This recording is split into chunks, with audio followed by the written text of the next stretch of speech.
lot of us are shade tree mechanics working on our vehicles in our garage. That's what we want to look at now, is how here in your own shop with kind of run-of-the-mill tools, we can get a good tune-up accomplished on this vehicle. Brent is here to help me. I do a lot of my own wrench spinning, but when I get in trouble, I fall back on Brent. He's helped me out a bunch of times. Got a lot of expertise in this area. First, Brent, tell us about the car we're working on today. Well, it's a 1966 Buick Skylark. It was purchased locally, brand new 1966, obviously, by a doctor and his wife. It was his wife's daily driver until 1974. They then stored it winters until 1984 when they gave it to their grandson.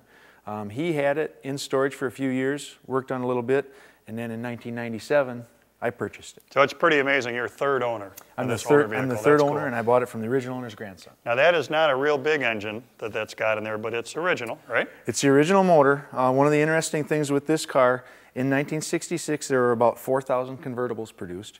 Only 608 of them were produced with this V6. It's a 225 V6. And this car, as you see it, is basically stock with the exception of the power steering pump. 2 years after they bought it, Mrs. Doctor got tired of the strong arm steering, and so they had the power steering installed.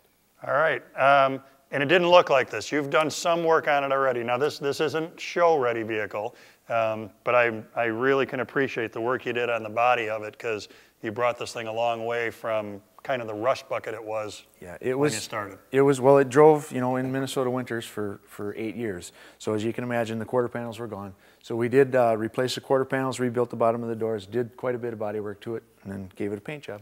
And this is something, Brent drives this thing all the time. This is his daily use vehicle in the summertime. So we really want to keep that engine running well. He's done a good job. He's got a lot of tune-up stuff already taken care of on this. But we're going to be able to step you through a lot of things that's going to help make doing a tune-up on your vehicle a lot easier.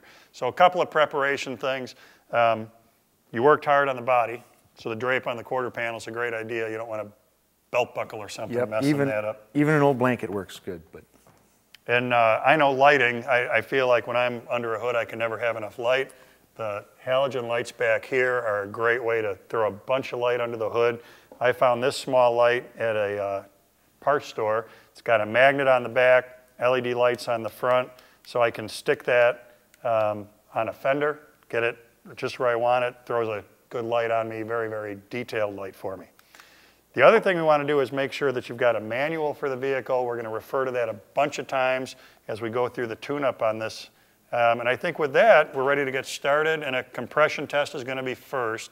Now, just give us a little bit of view. Why do we want to do a compression test? Well, especially if you just purchased a vehicle, you want to set a baseline. You want to do a compression test on it just to see where you're starting from.